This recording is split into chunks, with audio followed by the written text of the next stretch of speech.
Bonjour à toutes et à tous. Je me présente Masmoudi Dakia, conseiller France Travail Pro à Nanterre. Et aujourd'hui, donc là, pendant à peu près 45 minutes, on va voir les différentes thématiques liées à la recherche d'emploi, l'entretien, comment construire un bon CV, ainsi que les compétences attendues. Ma collègue qui va me rejoindre, Boshra Boudziakti, pareil, conseillère entreprise à France Travail, donc qui va co-animer cette session. Donc si vous avez des questions, n'hésitez pas, je vous passerai le micro pour que vous puissiez voilà, interagir. Je vois qu'il y avait certaines personnes qui étaient là dans l'autre auparavant, non? Ouais, ok. Alors, on va démarrer donc par l'atelier Focus Compétences. Donc, c'est un atelier qui va vous permettre, donc, comment mettez-vous en valeur vos compétences.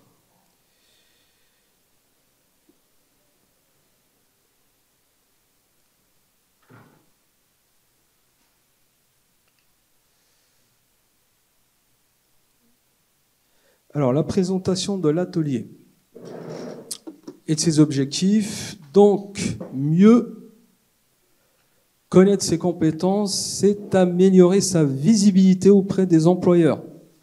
Donc, se mettre en valeur, se distinguer des autres candidats.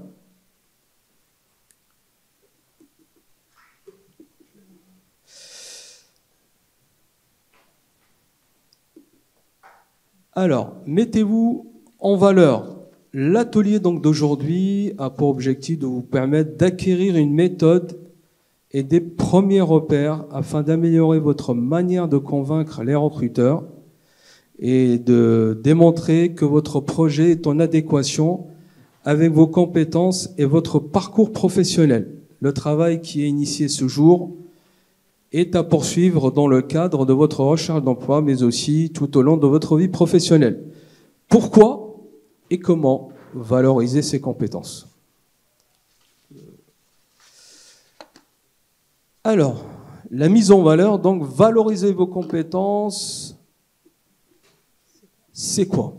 Donc, c'est formuler un projet, organiser son parcours, ses expériences professionnelles, trouver les mots qui vont faire mouche en entretien. Donc, cela suppose que vous savez identifier vos compétences, être au clair avec vos compétences et les formaliser, communiquer sur vos savoirs, savoir-faire et vos savoir-être professionnels. Donc on va voir les trois termes un peu plus tard par rapport à leur définition et les attendus.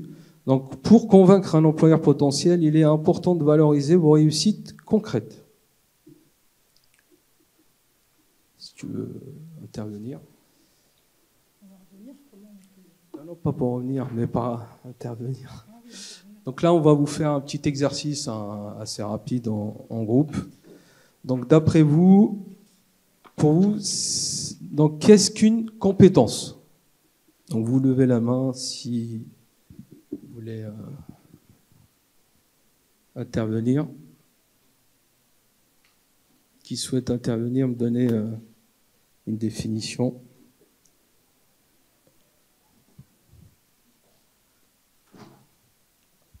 Merci. Pour moi, une compétence, c'est un acquis que je vais acquérir du coup, alors soit d'une expérience professionnelle, mais également si je fais si je donne du temps pour une association, je peux développer typiquement une compétence d'accueil des usagers dans une association. Tout à fait. Très bien. Et donc la définition, ça serait? Un acquis au travers d'une expérience. Très bien. Alors on va voir ça plus dans le détail. Donc effectivement, il y a trois types de compétences, de savoir en tout cas. Boshra, je te laisse les développer. Oui. Alors on parle de savoir-faire et de savoir-faire professionnel. Alors tout au long de votre vie, vous avez acquis des compétences, que ce soit dans votre vie personnelle, professionnelle, tout au long de votre vie. Donc qu'est-ce qu'un savoir? Une connaissance un diplôme, une habilitation, un titre professionnel, qui est du coup sanctionné par une attestation, une formation suivie, quelque chose qui est matérialisé par un document qui permet de dire que vous avez validé un acquis. Le savoir-faire, là, ce sera plus utiliser donc un verbe d'action, à savoir ce que vous êtes en capacité de produire, saisir et analyser des données comptables par exemple, créer des plans en 3D, souder à l'art. Après, ça peut être passer la serpillière, ça peut être plein de choses dans la vie courante qu'on peut aussi associer donc à une compétence. Maintenant, après, effectivement, une compétence au sens professionnel, on utilisera savoir passer la serpillière pour quelqu'un qui est dans le nettoyage avec les techniques, par exemple, du balai trapèze, etc. Le savoir-faire professionnel. Donc là, le savoir-faire professionnel, on va parler plus de technicité. Donc on a parlé de passer le balai, c'est un exemple. On a parlé de passer le balai trapèze, voire pourquoi pas utiliser du matériel professionnel, la monobrosse par exemple. Donc là, on va utiliser un adjectif qualificatif ou un nom commun. Ponctuel, ponctualité, bienveillant, bienveillance. Vous avez quelques exemples, vigilant, vigilance. Est-ce que vous avez des exemples sur votre parcours en termes de compétences? Est-ce que ces notions vous parlent? Est-ce que vous les maîtrisez pour savoir vous mettre en avant? Donc, voici ce que c'est qu'une compétence. On va poursuivre du coup.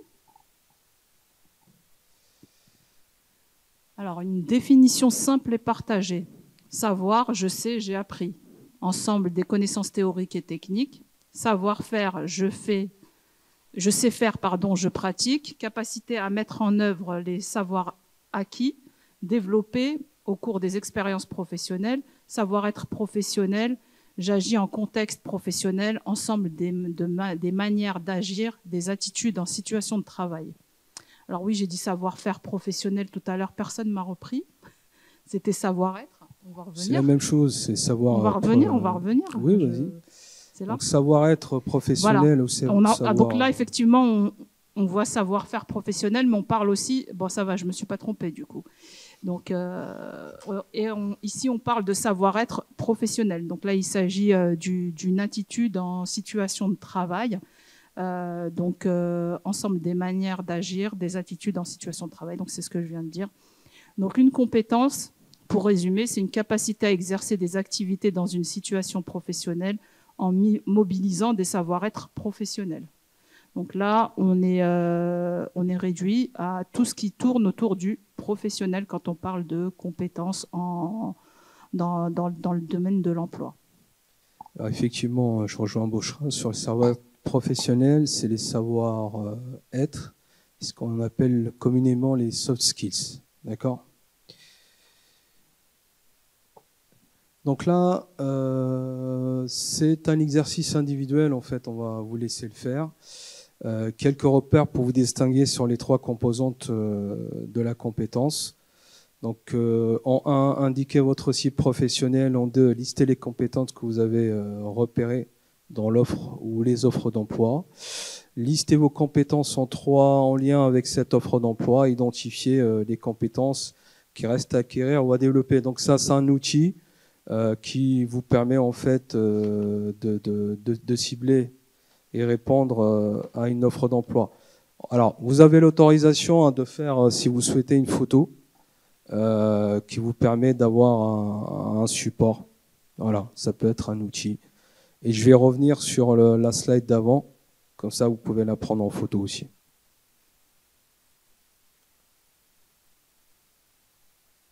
C'est bon. Tu peux revenir en arrière, s'il te plaît. Merci. Là, on vous laisse prendre ça aussi.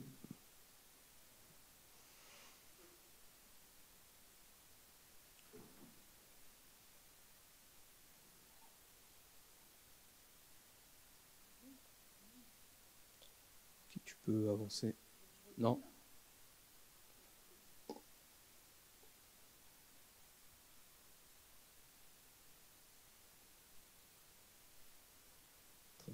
On va avancer. Alors, comment se mettre en valeur? Donc, quelques repères pour l'entretien. Donc, lors d'un entretien, il est essentiel d'argumenter son discours et ne pas seulement énoncer une liste de compétences qu'on l'on pense détenir. Donc, argumenter, c'est permettre au recruteur de connaître et de comprendre votre potentiel et d'éclairer ce que vous pouvez apporter en plus, ce que vous avez identifié dans l'entreprise. L'entretien d'embauche, 6 questions, on va dire 6 questions principales auxquelles il faut se préparer. Pouvez-vous nous présenter votre parcours? Ça, c'est les questions de l'employeur. Comment expliquez-vous votre période d'inactivité? Quelles sont vos ambitions professionnelles à 2 ou à 5 ans, donc à moyen, enfin à court ou à moyen terme? Pourquoi rejoindre notre entreprise plutôt qu'un concurrent? Ça, c'est une question qui est posée régulièrement. Quelles sont vos motivations pour intégrer ce poste? Et avez-vous des questions par rapport à l'entretien? Voilà 6 questions, on va dire, principales. Il y en a d'autres, hein, mais c'est souvent, elles reviennent. Soit sur du pré-entretien comme aujourd'hui, hein, des entretiens rapides et clairs, ou lors d'entretiens de longue durée. Voilà pour donc le focus compétences. Est-ce que vous avez des questions sur ce qu'on vient de voir? Alors moi, je voulais apporter un complément sur la compétence, oui. Puisque les compétences, on ne peut pas y passer outre. Maintenant, on se présente en expliquant les compétences que l'on a. Alors, c'est ce qu'on a appris à faire, ce qu'on sait faire et ce qu'on est capable de faire. Donc, argumenter avec, par exemple, j'en parlais tout à l'heure avec quelqu'un, avec des chiffres, s'il y a lieu. N'hésitez pas à mettre en gras sur votre CV des éléments qui sont factuels et qui prouvent que vous savez faire. Ça, c'est important, mais aussi en termes de soft skills, savoir repérer vos qualités professionnelles et pouvoir les mettre en avant et faire la différence avec d'autres candidats. Puisqu'effectivement, on en a parlé tout à l'heure, le CV, on le regarde quelques secondes, hein, surtout après sur des postes où il n'y a pas beaucoup de candidats, ok, mais sinon les recruteurs classent très vite. Hein, ce qui saute aux yeux, c'est vraiment les compétences essentielles, l'accroche et vraiment d'un regard, on balaye le CV en diagonale. Voilà. Très bien, merci Bouchra. Donc on va donc aller sur les 5 points clés d'un CV. Donc on va vous présenter un peu la structure du CV. Pour aller dans le détail, je vous invite à aller sur francetravail.fr ou sur l'Emploi Store. Merci.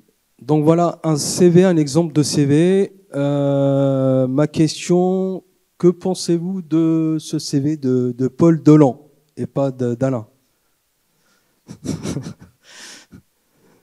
Alors, si vous avez des remarques à faire sur ce CV.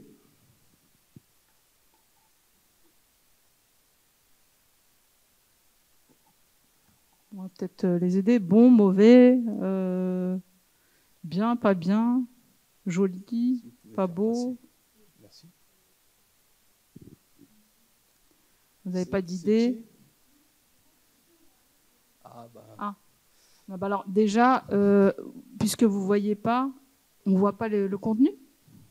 Si, on voit. Alors qu'en pensez-vous? Est-ce que ça a aéré? Est-ce que c'est agréable à lire? Est-ce qu'il y a les éléments nécessaires? Comme le disait Bochra, le CV est lu en moyenne en 10 secondes, voire moins. Il n'y a pas de piège, hein, c'est juste un avis. Hein. Alors le CV, on pourrait comparer ça à quoi? On pourrait comparer ça à un plat. Est-ce qu'il vous attire? Est-ce qu'il vous accroche? Est-ce que vous avez envie de mettre la fourchette ou pas?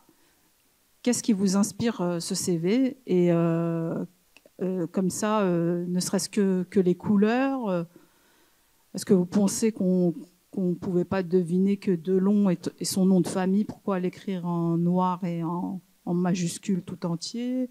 Enfin bon, chacun a son avis. Il n'y a pas de bon ou mauvais CV. Le CV qui est plutôt bon, c'est celui auquel on répond. Donc ça veut dire qu'on a pris le temps de le lire, de le regarder, de l'analyser et d'y apporter une réponse positive ou négative.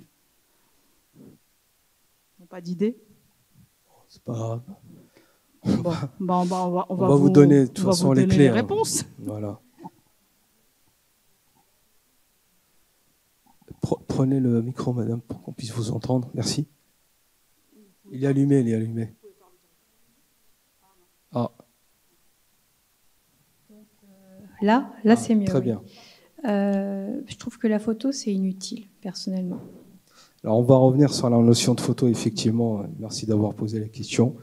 On va voir légalement, effectivement, ce n'est pas obligatoire. Après, sur des emplois métiers comme de l'accueil ou autre, ça peut être, ça peut être intéressant. Maintenant, les photos de type, comme je l'ai dit sur la session précédente, la photo de type carte d'identité à éviter. Actuellement, les photos, c'est plutôt sur une posture professionnelle. Je prends l'exemple d'un cuisinier. C'est une photo où la personne va simuler faire en tenue de travail, ou en situation plutôt neutre, puisqu'il nous arrive, on peut vous dire par expérience, d'avoir des photos de vacances en photo. Bon, après, des photos de selfie. Ça a évité ça. Voilà. Donc après, ça c'est plus les jeunes qui... c'est la génération là qui arrive, mais bon, ça va rentrer dans les normes. Je pense qu'on n'y verra que du feu dans quelques années. On regardera que des selfies. Très bien. On y reviendra sur la photo. Alors, donc des objectifs bien définis. Votre objectif professionnel, une fois défini, doit servir de clé de voûte à la construction de vos arguments. Les compétences, les expériences, les qualifications mises en avant doivent répondre au profil recherché et au type d'entreprise ciblée. Pensez à modifier votre CV en fonction du destinataire. Pour rédiger un CV efficace, mieux vaut savoir ce que vous voulez obtenir. Alors, comme je disais tout à l'heure, un CV, en fait, un poste ciblé, c'est un CV. D'accord? Évitez les CV bateaux qui, vaut mieux avoir un CV pour une offre d'emploi ou un poste proposé. Voilà. Une offre égale un CV. Après, moi, je suis pas 100% d'accord avec ce que dit mon collègue. On peut faire un CV bateau, mais par exemple sur un secteur bien défini et pas sur un poste bien défini. On parle aujourd'hui de fonction publique. On peut très bien faire un CV généraliste. À ce moment-là, il faudra développer dans la lettre de motivation qui s'accompagnera avec le CV. Mais c'est vrai qu'un CV est lu par l'employeur quand il répond à ce qu'il recherche. Alors, un CV effectivement synthétique, pour être lisible, votre CV doit être clair et tenir, de préférence sur une page. Alors, on peut, sur 2 pages. Tout à l'heure, j'avais échangé avec des personnes, des ingénieurs ou des doctorants, par exemple, où plusieurs pages sont mises en place parce qu'ils mettent souvent leurs travaux. Donc, essayez de synthétiser sur 2 pages maximum. L'idéal, c'est 1 page. N'oubliez pas que le CV est lu au maximum en 10 secondes. Donc, ne perdez pas dans des informations inutiles. Allez à l'essentiel. Focalisez-vous sur ce qui va intéresser votre interlocuteur. Le contenu doit être en rapport avec le poste proposé. Vous aurez tout le loisir de rentrer dans les détails lors, effectivement, dans l'entretien qui, s'il vous convoque, c'est que, voilà, et s'il vous invite à un entretien, l'employeur, c'est pour avoir plus de précision par rapport au CV proposé. Et si vous avez l'entretien, c'est que votre CV est intéressant. Donc, n'oubliez pas que les recruteurs doivent traiter beaucoup de candidatures. Voilà. D'ailleurs, pour cette parenthèse, ne vous focalisez pas sur la non-réponse des employeurs. très souvent, sur certains postes, ils peuvent recevoir des centaines de candidatures diverses et variées, éloignées, moins éloignées, voire de très bonnes candidatures dès le départ et plus regarder celles qui viennent 2 jours après. Donc, surtout, ne pas vous formaliser sur une non-réponse. Donc, posez-vous des questions si vraiment, au bout d'un mois et 10 candidatures par jour, vous avez 0 réponse. Là, oui, posez-vous des questions. Il y a peut-être quelque chose. Vous êtes peut-être sur un secteur bouché, vous êtes peut-être arrivé à la fin. Donc, dans ces cas-là, sur France Travail, si vous avez un espace, d'ailleurs, toute personne peut avoir un espace sur France Travail, pas nécessairement que les demandeurs d'emploi, mais les candidats aussi. Pensez à enclencher des alertes pour recevoir les offres dans les premières personnes. Une fois qu'on les a validées, vous les recevez et là, vous postulez en direct.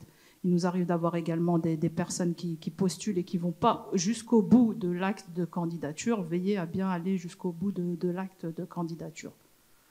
Je ne sais pas si des personnes sont inscrites ici à France Travail et ont rencontré ces problématiques ou pas. Non ? D'accord. On va continuer. Donc une présentation est réprochable. Soignez la présentation de votre CV.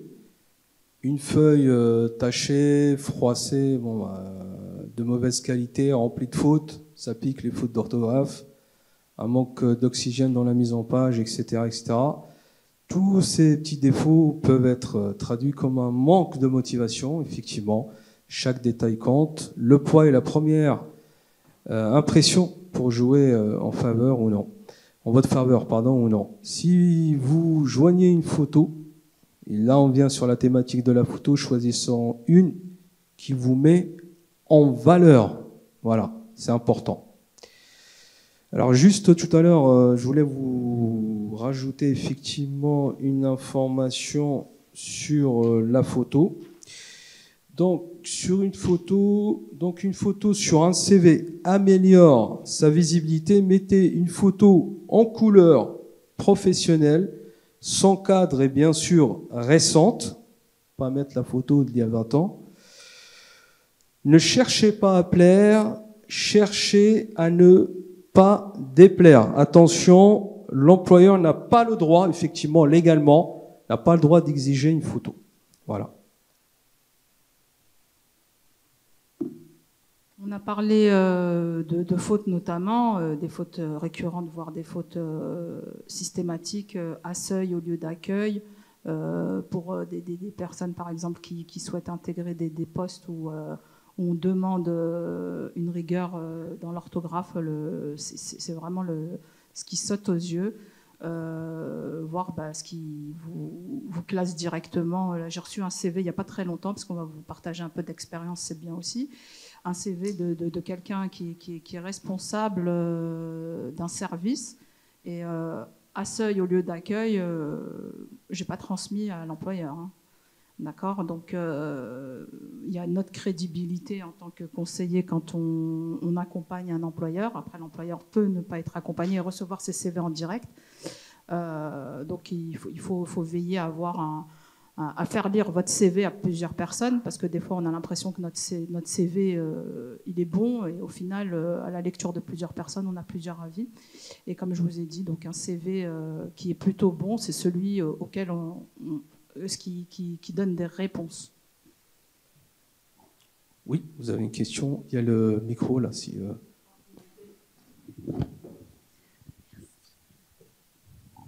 Oui, merci. Oula, pardon, c'est un peu fort. Oui, non, c'est juste rapidement. Du coup, c'est peut-être par rapport à vous, parce que vous qui êtes du coup dans le service entreprise chez France Travail, parce que du coup, ça fait pas très longtemps là que je suis inscrite et j'ai un premier rendez-vous avec ma conseillère, de se rentrer dans les détails, hein, mais c'est juste par rapport aux offres, parce que du coup, elle m'a bien expliqué qu'il y a les offres spontanées, après il y a les offres directes sur lesquelles on peut se positionner. Mais et après, par exemple, elle a transmis par contre mon CV au service entreprise. Mais vous, en fait, par rapport à ce que vous dites, vous avez dit que par exemple, vous n'avez pas transmis le CV. Donc en fait, on peut passer. Il y a des offres sur France Travail où Ou on peut passer par votre service directement pour transmettre ou il y a un lien direct? Alors, non, en fait, ça c'est le service aux entreprises. Les entreprises nous demandent de les accompagner, de faire une présélection. C'est un service qu'on peut offrir aux entreprises. Certaines entreprises acceptent de recevoir en direct les CV. D'autres souhaitent qu'on fasse une présélection. Après, il peut s'agir de très petites entreprises. Ils n'ont pas de service RH, donc que quelqu'un fasse pour eux sur tel et tel critère. Et dans ces cas-là, on fait une présélection sur des critères bien définis. Ou il peut s'agir d'une grande administration, par exemple la préfecture de Nanterre, pour ne pas la citer. Et dans ces cas-là, effectivement, pour quelqu'un qui se positionne sur un poste de responsable de service à la préfecture et que je dois présélectionner, même si la personne elle a les compétences, elle a tout, il y a des fautes, je ne peux pas me permettre d'envoyer le CV. Donc le CV, il en restera là. Maintenant, dans la mesure du possible, on se met en relation avec le conseiller, voire même avec le candidat en direct pour lui dire attention, il y a des fautes, voire même dans mon refus, je peux très bien mettre un petit commentaire. Attention, des fois on reçoit les personnes qui nous mettent un document et c'est pas le CV, il y a une copie d'un document personnel. Là, effectivement, on répond à la personne, on lui dit attention, c'est pas un CV. Donc, heureusement, je dirais qu'on a fait une présélection dans ce cas-là, mais c'est pas systématique. Donc, quand c'est pas systématique, l'employeur reçoit en direct les CV, et je dirais qu'il faut justement avoir une vigilance en amont et faire en sorte qu'on envoie un CV qui tient la route.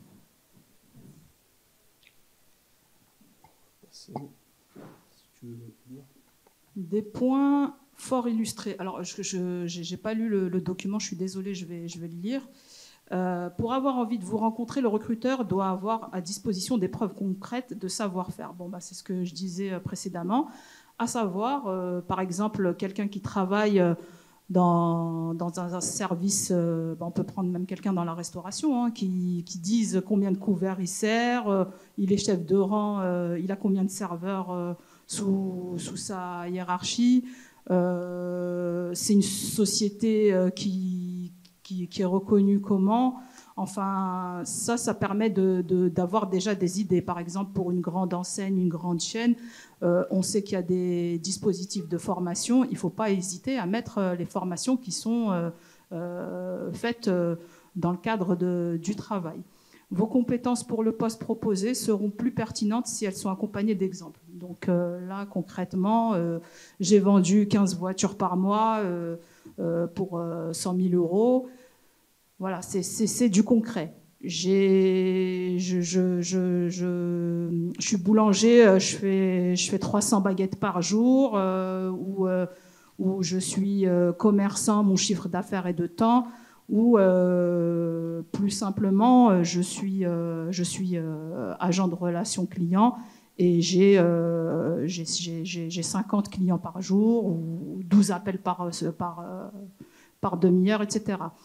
Donc, on vous a confié une mission importante que vous menez avec succès, écrivez-le. Donc, très souvent, on fait des choses, et là, on va vous prendre des exemples même personnels, on va aller au-delà de notre fiche de poste. On va faire des choses un peu plus... L'employeur nous fait confiance, on prend des initiatives, il ne faut pas hésiter à le noter.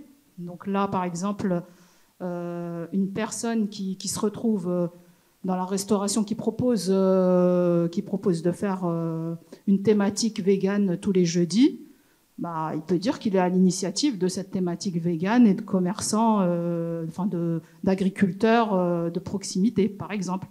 Voilà, donc il faut vraiment trouver les arguments qui vont pouvoir résonner dans la tête de l'employeur. Donc mettez-vous à la place des recruteurs et dites-vous que s'ils en savent plus sur vous à la lecture et que ça répond à ce qu'ils recherchent, d'où la lecture assidue, plutôt attentive de l'annonce et du descriptif de poste, voire la connaissance de l'entreprise si vous avez son nom, ou du secteur d'activité quand vous n'avez pas son nom. Ça, c'est des choses qui vous permettent d'amorcer une première relation avec l'employeur et d'avoir une réponse. Donc, parler de vos points forts est une chose, en faire la preuve en est une autre. Donc, c'est vrai que en faire la preuve à l'écrit, c'est dans la croche. On peut très bien écrire de petites choses. Hein. Je ne sais pas du tout sur quel métier vous recherchez en particulier dans la salle. On va prendre un autre secteur pour changer. Le bâtiment. Allez, le bâtiment. On cherche quelqu'un sur des chantiers. On peut lui dire je suis mobile, je peux me lever à 6 heures du matin, je peux travailler de nuit. Tous ces éléments qui vont résonner chez l'employeur vont vous permettre d'avoir une valeur ajoutée et tout de suite de faire la différence avec les autres candidats, puisque des candidats, il y en aura. Voilà. Donc de l'authenticité, vous pouvez omettre certaines informations si vous ne pouvez pas mettre en relief des points négatifs. En revanche, il vaut mieux rester authentique. Le mensonge peut avoir l'effet d'un boomerang. Le recruteur saura déceler les informations erronées. En particulier, si vous êtes convié à un entretien, parler de vos points forts est une chose, en faire la preuve est une autre chose. Donc, par rapport à ça, n'oubliez pas que les employeurs peuvent communiquer entre eux.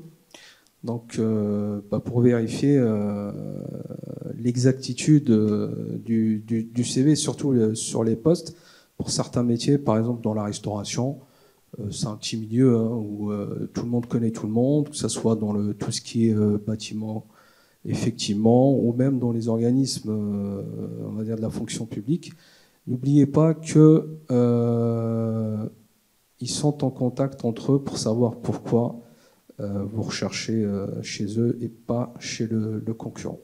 Donc, si vous n'avez pas effectivement la période, ça n'est pas travaillé, elle peut être mise à d'autres dispositions, par exemple une année à voyager ou faire du bénévolat, enfin voilà, tout simplement. Oui, ou accompagner une personne, être aidant familial, on n'y pense pas. Hein. Mais voilà, les mamans y pensent aussi de mettre si c'est un congé parental, s'il y a eu des enfants élevés, etc. Mais également une personne qui je viens de le dire, qui a aidé quelqu'un, un proche ou quoi que ce soit. Mais en tout cas, il faut valoriser, puisque je ne pense pas que tout le monde reste à rien faire 24 heures sur 24. Alors, on a fini avec cette thématique de CV. Juste vous donner une checklist rapide par rapport au contenu du CV. En termes, donc, on a parlé de photos. La structurez votre CV en fonction du type de CV choisi. Donc, par compétence, CV vidéo. Vérifiez que les différentes parties sont bien distinctes lors du premier coup. Alors, vous savez qu'il y a plusieurs modèles de CV, et notamment celui qui est beaucoup utilisé, c'est le CV anti-chronologique. Donc, on part de la date, enfin l'expérience la plus récente jusqu'à moins récente. Il y a le CV par compétence, il y a le CV étudiant ou CV débutant, quand vous sortez d'école, donc pour votre premier emploi. Là, on va mettre en exergue, en tout cas, vos stages, tout ce qui est en référence à vos stages. Et par rapport à la couleur, oui, par rapport au CV de Monsieur Delon, sur la couleur, pour vous démarquer, utilisez de la couleur sur quelques mots. Évitez le vert et le jaune qui sont illisibles lorsqu'on imprime. Donc, utilisez plutôt du noir ou du bleu, on va dire, foncé. Voilà. Merci à vous. Merci pour votre attention. Et bonne continuation sur votre recherche d'emploi. Merci à vous. Au revoir. Merci.